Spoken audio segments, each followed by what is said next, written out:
2024 প্রথম শুরু হয়েছিল নর্থ ক্যালকাটায় আমার সবচেয়ে প্রিয় খাদ্য মেলা এবিপি আনন্দ খাইবার পাস। ঠিক জানুয়ারির শেষেই আবার এই বছরও হতে চলেছে। এই ফুড ফেস্টিভ্যালটা আগে চিরকালই সাউথ সিটির তালতলা মাঠে হতো। লাস্ট ইয়ার প্রথমবার এটা বাগবাজারে হয়, আর আমিও সেখানে পৌঁছে গিয়েছিলাম। আগের বছরের ভিডিওটা এখন দেখিয়ে দিচ্ছি যাতে আপনারা এবারে গিয়ে ভালো ভালো খাবার ট্রাই করতে পারেন। সকাল থেকে বেরিয়েছি ফটো ওয়াকে নর্থ ক্যালকাটা, সেই 6টায় বেরিয়েছি। তার মাঝখানে একটু কচুরি আর দহিবড়া খেয়েছি যদিও, কিন্তু আজকে একটা স্পেশাল দিন। যদিও আজকে লাস্ট ডে খাইবার পাসের, 3 দিন ধরে হচ্ছে, কিন্তু বইমেলার জন্য আর যেহেতু ছুটিগুলো পড়ে গেছে সেই জন্য অন্য অন্য প্রোগ্রাম ছিল। আজকে লাস্ট দিনেই খাইবার পাসটাকে এক্সপ্লোর করব। এখন বাজে প্রায় 11:15, ওয়েট করছি 1 ঘন্টা, কেননা 1টার আগে তো খাইবার পাস শুরু হবে না। এই পেছনে সুন্দর ভিউ, এই ভিউ এনজয় করতে করতে খানিকক্ষণ গান শুনে নিচ্ছিলাম। আমি মাঝে মাঝেই গঙ্গার ধারে চলে আসি, বেশ ভালো লাগে এইভাবে সময় কাটাতে, একটা আলাদা শান্তি পাওয়া যায় এখানে। এবার দেখা হচ্ছে খাইবার পাসের ময়দানে। এবার এটা হচ্ছে বাগবাজারে, আমি আছি শোভাবাজার ঘাটে, ওয়েট করছি নেক্সট ফেরির জন্য। ফেরিতে করে চলে যাবো বাগবাজার ঘাটে। খাইবার পাসে কি কি ভালো ভালো খাবার আছে একটু খেয়ে নেওয়া যাক, পেট পুজো করা যাক। সকাল থেকে অনেক খাটুনি হয়েছে। আজকেই লাস্ট ডেট খাইবার পাসের, তাই এখনই চলে যান, খেয়ে আসুন ভালো ভালো খাবার। আর নইলে অপেক্ষা করুন পরের রাউন্ডের খাইবার পাসের জন্য, যখন খাইবার পাস তালতলার মধ্যে লাইন দিইনি, কিন্তু আমাকে ফুড ফেস্টিভ্যালে আসার জন্য লাইন দিতে হচ্ছে। বাজে সিস্টেম, 15 মিনিট ধরে দাঁড়িয়ে আছি। এদিকে ভেতরে ঢুকিয়ে টিকিট কাটাচ্ছি, এই প্রসেসগুলো শুরু করতে পারে, কিন্তু এনারা 1টার আগে ঢোকাবে না। ইনফ্যাক্ট 1টা বেজে গেছে, তাও ঢোকাচ্ছে না আমাদের কাউকে। দাঁড়িয়ে আছি, বোকা বোকা লাগছে।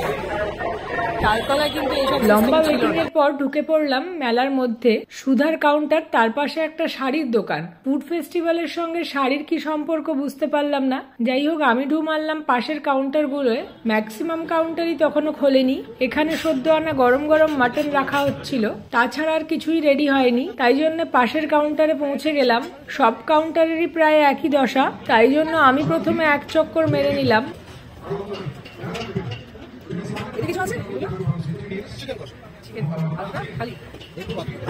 পরপর লাইন দিয়ে কলকাতার নামকরা রেস্টুরেন্টের কাউন্টার, বিজলি গ্রিল, আপনজন, মিত্র ক্যাফে, বাবরচি, কেউই বাদ নেই। প্রত্যেকেই ট্র্যাডিশনাল কমন মেনু ছাড়া 2-1টা নতুনত্ব আইটেম নিয়ে এসছে। এই দিল্লি খাস রেস্টুরেন্টটা হাওড়ার। ওদের মেনুতে ছিল হালিমের সঙ্গে গোস্তাবা, তাছাড়া সরসোদা শাক। 3টেই বেশ টেম্পটিং ডিশ। তবে গোস্তাবাটা এখনো আমার খাওয়া হয়নি, তাই ভীষণ ইচ্ছে ছিল গোস্তাবা ট্রাই করব। তবে তখন ওরা সার্ভ করার জন্য রেডি হয়নি, তাই হাঁটা দিলাম পাশের কাউন্টারে। তার পাশেই ছিল পিবেরি। পিবেরির পিৎজার রিভিউ তো আমি দিয়েছি আগে। এখানে ম্যাক্সিমাম পেস্ট্রিজ ছিল আর টুকটাক স্ন্যাক্স।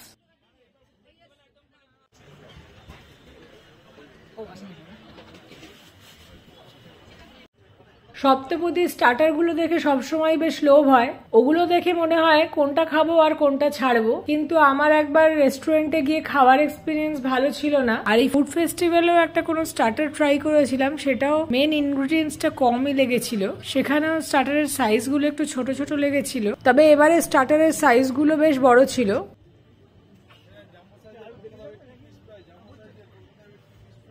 এইদিকে আবার চাইনিজ আইটেম ছিল সাংহাই রেস্টুরেন্টের। তখন ওরাও রেডি ছিল না, যদিও আমি জোম্যাটো থেকে ডেলিভারি নিয়ে অনেক সাংহাই এর শর্টস রিভিউ ছেড়েছি, কিন্তু এটা আমার সাংহাইয়ে খাওয়া সেকেন্ড আইটেম। প্রথমে একবার পুজোর সময় টেক অ্যাওয়ে করেছিলাম মিক্স মেফুন।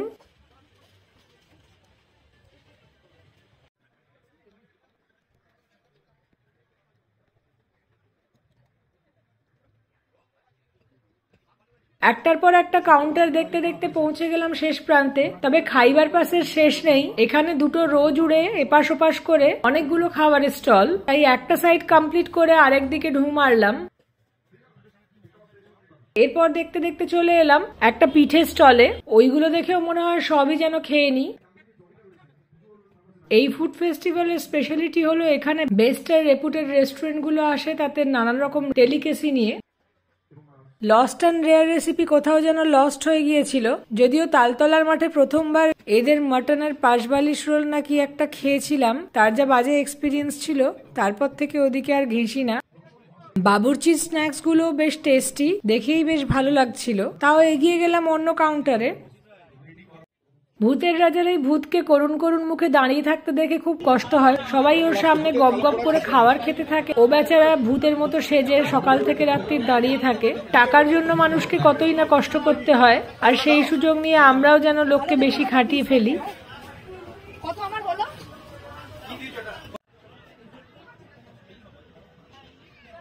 চেনা নামকরা রেস্টুরেন্ট ছাড়া আরো কিছু লোকাল ক্লাউড কিচেনও ছিল।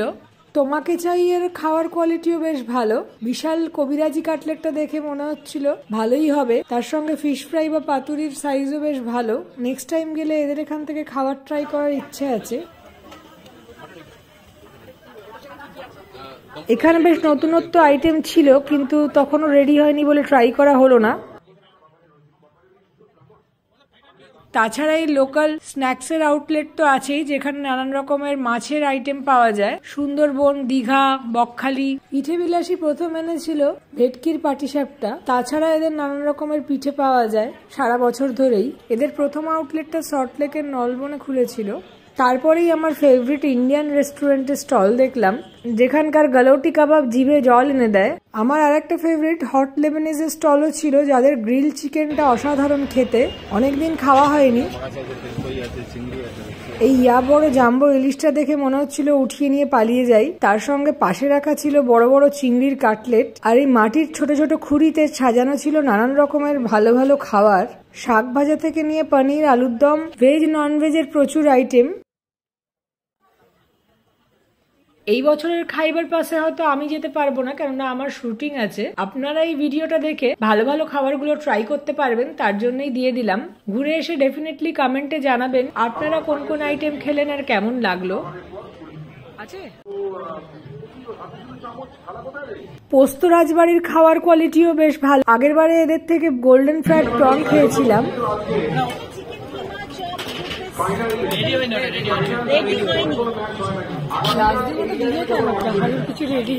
এখানে বড় বড় ইলিশ আর চিংড়ি দেখে তো লোভ লেগেই যাচ্ছিল, আর তার সঙ্গে ছিল এই কালো কালো মাটন।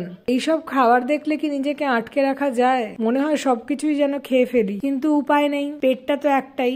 এই কোয়েলের কিচেন হচ্ছে হাওড়ার একটা ক্লাউড কিচেন। হাওড়ার ক্রিসমাস কার্নিভালে এদের কাছ থেকে আমি এই চকলেট মুসটা ট্রাই করেছিলাম, খুবই টেস্টি ছিল। তবে ওই রিভিউটা আমার দেওয়া হয়নি, কেননা হার্ড ডিস্কটা ক্র্যাশ করে যায় বলে ফুটেজ গুলো পাইনি। তবে এদের মুসটা ডেফিনেটলি ট্রাই করে দেখবেন, 30 টাকা দাম ছিল তখন।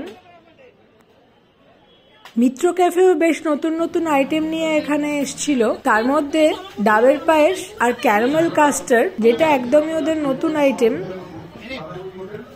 আর এই স্ন্যাক্সের স্পেশালি ফিশ ফ্রাই কাটলেটের যা সাইজ, ওটা যদি হোটেলেও দেয় তাহলে মন ভরে যায়। রিসেন্টলি পুজোর সময় মাটন কাটলেট ট্রাই করলাম, সেটারও সাইজ খুব একটা বড় ছিল না।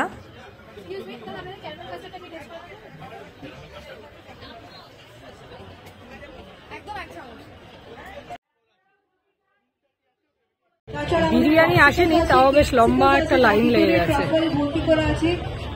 কাউন্টার খালি, কোনো কিছু আসেনি, এদিকে লম্বা লাইন, সেটাই দেখাচ্ছে।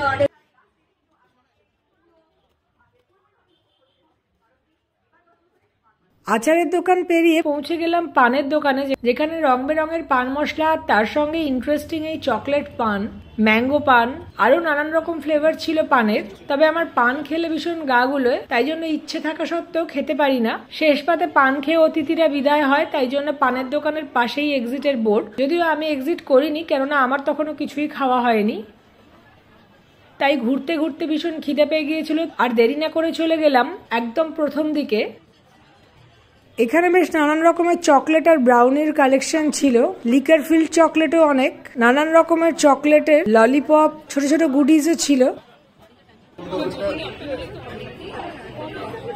দুটোই পাবেন, কাকড়াই আর ওটা এদিকে আছে কাকড়াই চিকেনের সঙ্গে এটা ইন্ডোবঙ্গ আছে, ওটা ইন্ডোবঙ্গ না, কম মনে মনে আমি সিঙ্গেল। আচ্ছা, খালি খালি টাকাই নেবেন 1%। হ্যাঁ, 1%। বুলগি চিকেন আছে, এটা কি ফিশ? সেজন ফিশ। আচ্ছা, আর এখানে এটা ক্রিপসি চিলি বেবিকর্ন, ওটা চিলি পনির। যেতে গিয়ে আগেই সাংহাই পড়লো, তাই ওখান থেকেই ফার্স্টে নিয়ে নিলাম বাটার গার্লিক ফিশ। চাইনিজ ভক্ত তো সেই জন্য ফার্স্ট সাংহাই থেকে নিয়ে নিলাম বাটার গার্লিক, বেশ টেস্টি, গরম গরম করে দিয়েছে। ফিশটা ভীষণ টেস্টি, ফ্রেশ, বাসা ফিশ দিয়েছিল, তবে প্রিপারেশনটা এতটাই ভালো, খেতে ভীষণ ভালো লেগেছে। আউটার কোটিং একটু সফট, আমি এক্সপেক্ট করেছিলাম ক্রিস্পি হবে, নরম, খেতে বেশ ভালো। বেল পেপারস, লঙ্কা, গার্লিক আর ব্ল্যাক পেপারের কম্বিনেশন আর তার সঙ্গে বাটার, সব মিলিয়ে একটা দারুণ ফ্লেভার এক্সট্রাক্ট করছিল মুখের মধ্যে। চাইনিজ ভক্ত এটা নিয়ে শুরু করতে হবে।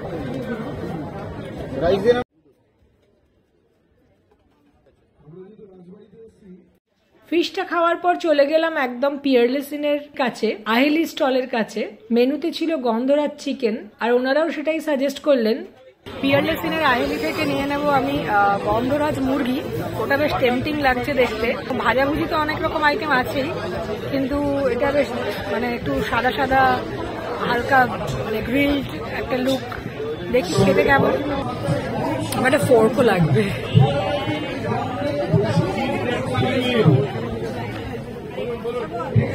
এসে গেছে আমার গন্ধরাজ মুরগি। এই যে গন্ধরাজের হালকা গন্ধ পাচ্ছি, অ্যাকচুয়ালি চিকেনের গন্ধ পাচ্ছি, গন্ধরাজ নেই। বিশাল বড় বড় দুটো চিকেনের প্যাটিস, দেখতে বেশ টেম্পটিং লাগলেও খেতে আরো ভালো লেগেছে। 90 টাকায় এত বড় দুটো চিকেন প্যাটি দেবে সেটা আমি এক্সপেক্ট করিনি। যেহেতু ব্র্যান্ডটা আহেলি, বেশ ভালোই পকেট ফ্রেন্ডলি একটা ডিল, আর খেতেও দুর্দান্ত। খুব মাইল্ড একটা গন্ধরাজের ফ্লেভার, আর চিকেনটা মিন্স একটু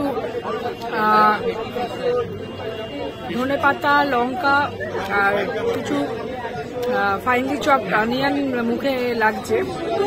বেশ ভালো, বেশ টেস্টি, বেশ সফট অ্যান্ড জুসি। আমি জেনারেলি চিকেনের আইটেম খেতে সব জায়গায় ভয় পাই, এটাই মনে হয় চিনি হবে কিনা বা কোনো চিকেনের স্মেল থাকবে কিনা। একদমই না, বেশ ভালো, গরম গরম, মানে এটা খেয়ে এমনি পেট ভরে যাবে। দুটো আইটেম খেয়েই আমার মনে হয় পেট ভরে যাবে। পোর্শন ওয়াইজ বেশ ভালো, 95 রুপিসে। Nice, really nice. এমনি তো অবভিয়াসলি পিয়ারলেস ইনে আমরা খাই, সবাই জানি আমরা কি কোয়ালিটি থাকে না থাকে। তবে এই প্রথম আমি মেলায় পিয়ারলেস ইনের স্টল দেখলাম, তো আমি সেই জন্য ট্রাই করে নিলাম এই স্পেশাল আইটেমটা। ভীষণ এনজয় করলাম এই দুটো ডিশ, তবে পেট ভরে গেল। একটু জল বা জুসের আশায় আশেপাশের মিষ্টির দোকানগুলোয় ঘুরতে ঘুরতে পৌঁছে গেলাম এই উইকফিল্ডের কাউন্টারে, যেখানে দেখছিলাম ব্রাউনির ওপর কাস্টার্ড দিয়ে গার্নিশ টার্নিশ করে বেশ টেম্পটিং ডেজার্ট সার্ভ করছিল। তবে আমার তখন জল তেষ্টা পাচ্ছিল, তাই পাশে দেখলাম বেশ কিছু মকটেল টাইপের রাখা আছে, ওটাই অর্ডার করে দিলাম। পিস্তা ফালুদা, নিচে কি আইসক্রিম দেখতে পাচ্ছি, ভেতরে জুসটা কি? বেসিক্যালি লিকুইড ফর্মে কাস্টার্ড আর দুধটাকে মিলিয়ে আর তার সঙ্গে কিছু সিমুই দিয়ে এই বেসটা তৈরি করেছিল। তার মধ্যে প্রচুর ড্রাই ফ্রুটস, রোজ পেটাল এটসেট্রা দিয়ে গার্নিশ করে সার্ভ করা হয়েছে। খেতে বেশ ভালোই লাগছিল। দুটো লাগবে আমি 100 টাকা দিই, আমি দিচ্ছি। স্টার্টার খেয়ে একটু জল তেষ্টা পেয়ে গিয়েছিল, তাই নিয়ে নিলাম উইকফিল্ডের ফালুদা। এটা কেশর পেস্তা ফালুদা, মাত্র 50 টাকা। হাত খালি হয়ে গেছে, এত জল তেষ্টা পেয়েছিল আমি আর ব্লগ করার আগে খেয়েই নিয়েছি। ভেতরে ড্রাই ফ্রুট, সেভাই, আর এই যে আইটেমটা লিকুইডটা, এটা একটা নিউ লঞ্চ, মানে এখনো লঞ্চ হয়নি কলকাতায়, জাস্ট ওরা ট্রাই করাচ্ছেন। বেশ ভালো খেতে, মানে আমরা যেমনি ফ্লেভার্ড মিল্ক খাই এক্স্যাক্টলি ওটাই, আর তার মধ্যে ড্রাই ফ্রুটস, রোজ পেটালস সব দেওয়া, বেশ টেস্টি। আমি আবার এই নতুন লঞ্চ করা ফালুদা প্যাকেটটা কিনেও নিয়ে এসেছিলাম। বাড়িতেও দু একবার বানিয়ে খেয়েছি, ভালোই লেগেছে। তবে এই ওপরের গার্নিশের ইনগ্রিডিয়েন্টস ছাড়া খুব একটা জমেনি। এরা আবার নতুন রেডি টু ইট কাস্টার্ডও লঞ্চ করেছে, তবে আমি কাস্টার্ড নিজে বানানোই পছন্দ করি। এই তিনটে আইটেম খাওয়ার পর আমার আর পেটে কোনো জায়গা ছিল না, তাই ভাবলাম ইন্ডিয়ার গালাউটি কাবাবটা বাড়িতে নিয়েই যাই। সবসময় সেই খিদিরপুরের ইন্ডিয়া রেস্টুরেন্টে যাওয়া সম্ভব হয় না, তাই যখন সামনে হাতের কাছে পেয়েছি মিস করি কেন। ওই দুটো খেয়ে আর ফালুদাটা খেয়ে পেটটা ভরে গেল, তাই জন্য এখন আর খেতে পাচ্ছি না, নিয়ে যাচ্ছি ইন্ডিয়া থেকে গালাউটি কাবাব, আমার যেটা খুব প্রিয়, সবসময় খাই। আর তারপর ডাবের পায়েসটা কোথা থেকে নেব এখন জাজ করতে পারছি না। যেটা থেকে ভাইরাল হয়েছে ডাবের পায়েস, সেখানে দেখে তো খুব একটা ইমপ্রেসিভ লাগলো না। দেখা যাক, ওই বোধহয় মিত্র ক্যাফেতেও দেখেছিলাম ডাবের পায়েসের, তো ওটা থেকে খেয়ে দেখি। অন্য পাশে পিঠে আর মিষ্টির লাইন দিয়ে স্টল।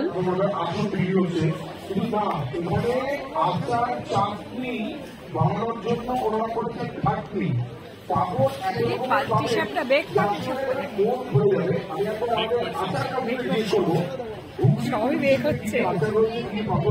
হিন্দুস্তান সুইটসের স্টল, সেখানে বেশ কিছু নতুন আইটেম ছিল, যেমন পাটিসাপটা ভাপা, আরো কিছু বেকড আইটেম।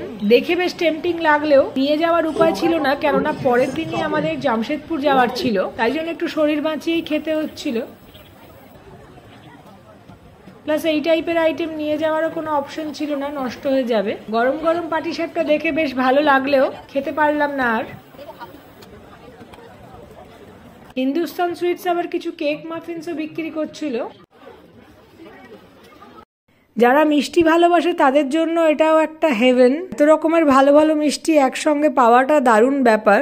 খাইবার পাশে যেমন ভালো ভালো স্টার্টার, মেন কোর্স, তেমনি মিষ্টি আর ডেজার্টেরও হিউজ কালেকশন। মন ভরে যাবে মানুষের।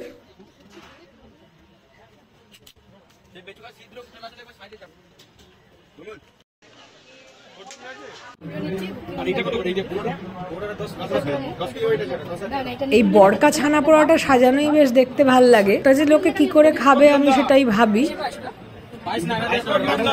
আর এর সঙ্গে এই মুর্শিদাবাদের ঝুড়ি দইটা এখনো পর্যন্ত ট্রাই করা হয়নি, একবার খেয়ে দেখতে হবে।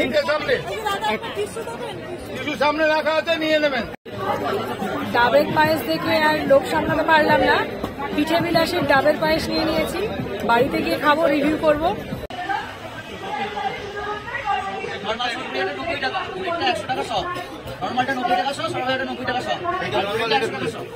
কৃষ্ণনগরের সরপুরিয়া, সরভাজা এত দাম কেন আমি বুঝি না। সত্যি কথা বলতে সরের তো কিছু ওখানে বোঝা যায় না, মনে হয় যেন সন্দেশ খাচ্ছি। লোকে বলবে হয়তো খেতে জানে না, আমার টেস্ট বাট যেটা ফিল করলো সেটাই বললাম। এমনি লোকাল দোকানে নর্মাল ঘিয়ের সরভাজা খেতে বেশ ভালো হয়।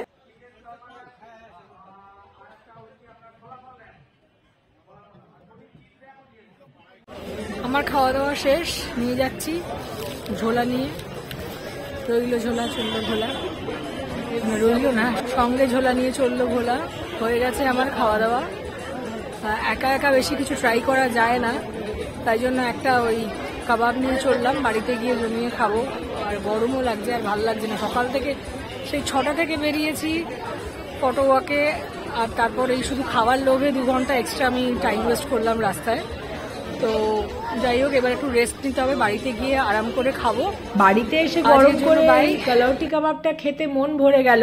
ওপরে ক্রিস্পি লেয়ার, আর তার মধ্যে গোলাপি ওয়েল ম্যারিনেটেড মাটনের কিমা। চেহারা দেখেই বুঝতে পারবেন এখানে ভালো পরিমাণে মাটন ছিল, আর টেস্টটাও অসাধারণ। যতবারই খেয়েছি এটা কখনো নিরাশ করেনি। তারপরে এই স্পেশাল ডাবের পায়েস একটু আন্ডার এস্টিমেট করেছিলাম বটে, কিন্তু খেতে অসাধারণ। কোকোনাট ফ্লেভার ঘন ক্ষীর, আর তার মধ্যে কচি ডাবের শাঁস, দুটোর কম্বিনেশন একদম ফাটাফাটি। মুখে দিলেই মিলিয়ে যায়। এতখানি ক্ষীর জাস্ট নিমেষের মধ্যেই উড়ে গেল।